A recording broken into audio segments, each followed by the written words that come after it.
Well, hello everyone, Rammy here, and I have a very special tutorial for you guys this time. Free for all Kelbyone members, and it's going to be quick. It's an image from one of my recent workshops in the Canadian Rockies, actually. I host a workshop here every year, and I wanted to show you how you can take this to this. Only a Lightroom, probably 10 minutes maximum.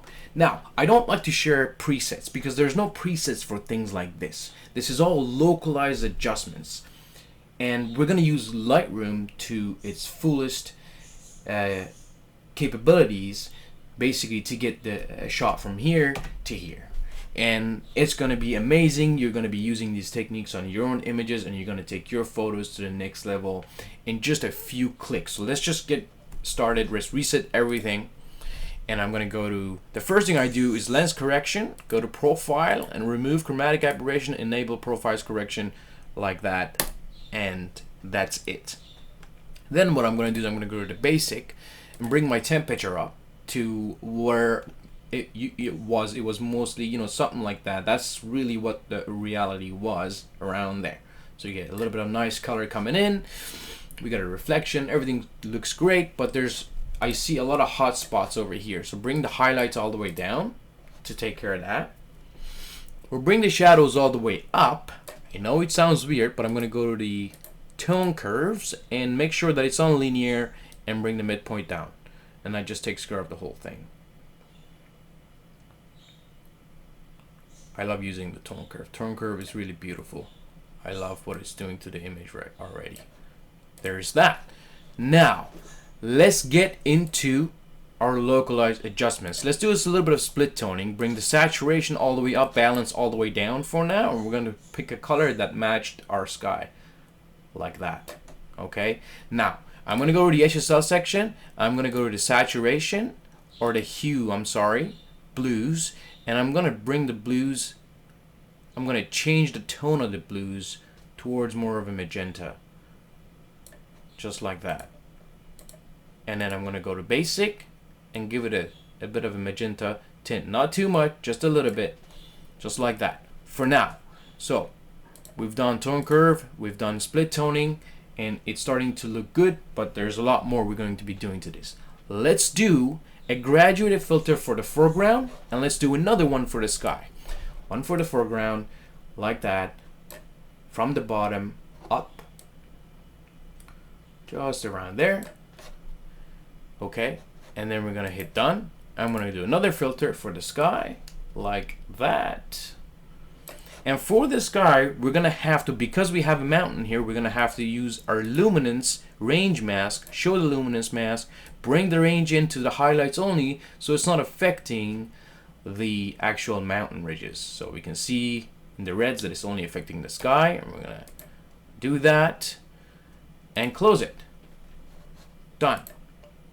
So we have our two filters. Let's work on them individually. Let's go to the foreground one and let's see what we can do. First of all, I'm going to bring my contrast all the way up. Why? Because I like the eye to go from the foreground to the background.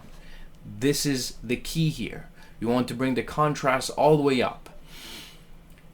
And we're going to leave the sky and the mountain in the distance with less contrast. Okay, so there's that. And also, what I'm going to do is I'm going to go to the sky one, and I'm going to this time bring the dehaze up. Bringing the dehaze up, you can look at the clouds here and look at the clouds here. Now, you can see that it adds a lot of definition into the whole sky. I know it's adding blue, but we're going to fix that. I'm going to bring the clarity up as well. And when you do that, you're bringing noise up. So I'm also going to be bringing the noise up as well to counterbalance the noise and making sure that everything is okay there. Perfect. So overall, what do we see? Too much blues, correct? Let's go to the HSL, go to the saturation, go to our blues and bring the saturation down. Just a little bit, like that. Perfect. Now I'm going to go to the split toning here. This is the key. I'm going to go back and forth between the split toning and the HSL to add more warmth. Okay, so I'm going to bring the balance up. Bring the balance up like that, and I might even bring the blues back up. So you can see, let's go back to where we were. This is where we started when we had too much blues. Now look, even if I'm not touching the HSL section, how do you fix blues? adding the opposite color, right? Adding the opposite color gets rid of the blues. So we're doing that. And then I'm going to go to the hues and move the blues a little bit more towards the magenta. Not too much, just a little bit. I like where it's going. Perfect. It's looking good. And I might even change the highlight color, maybe towards more of an orangish color. Perfect. Right around there. It's good. Now, one more thing I want to do is I want to add a radial filter. Radial filter is going to affect only the trees. Why? I want to bring that mist back. Let's do that. How do we do that? First of all, bring the exposure all the way up so that we can see where we are adjusting. Okay, we're going to invert that, and we're going to make the feathering all the way to 100. And now we can see where it's adding the adjustment that we want. So on the trees alone, right? So we're just making it a little bit smaller like that. And then we're going to bring the exposure back down. Now what we're going to do is bring the blacks up. Why? Because when you bring the blacks up, it basically adds, you see, almost there's no mist at all. There's just a tiny bit. And bringing the blacks up, it adds that whole three-dimensionality and brings the mist back up for us. And I might even bring the whites up a little bit as well, just like that. It's looking good. Now what I might do is I might just do that just a little bit to get rid of that effect from the mountains, just like that, and we're good. Perfect. And to my liking, it's still a little bit too bright. I'm gonna bring the exposure down just a little bit, just like that, and then hit OK. Now the final thing we can do is we can go to the lens correction and go to manual this time, and we'll add a little bit of vignetting to the whole thing. We'll bring the midpoint all the way in like that at 0, and amount is going to be, you know, it really depends on your photograph, but I'm just trying to add a little bit of vignetting to the side of it so that I lead the eye right straight to the mountain. And then I'm gonna go to my basic and see what happens if I bring the temperature up a little bit further up, and I'm liking that. I'm liking that a lot, actually. Maybe give it a little bit more tint, not too much. I don't want that whole magenta feel in the foreground. And there you go. I'm gonna extend the whole canvas so that you can see better. And now I'm gonna do one last touch to make this image even further.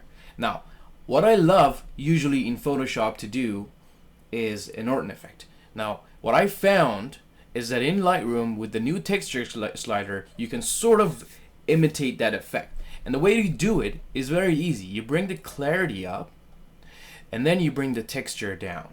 And it just adds that soft glow that you're looking for. And that really takes, why I'm bringing the clarity up is to compensate for the loss of sharpness. And what you can do, you can also go back, and if you're printing this image, you can go to the detail section and also add some sharpening. Bring the radius down, detail all the way up, and then, you know, mask it out to get some sharpness into your images, something like that. But with the texture slider at -40 or so and clarity up, it just adds that really, really nice effect to it that I like. And you can skip this one if you want, but we've gone from here to here, and I hope you enjoyed it. Thank you very much. Just under 10 minutes, we've been able to take an image from here to here. I hope that you're gonna apply these techniques to your own files and have a lot of fun doing it. Thank you very much again.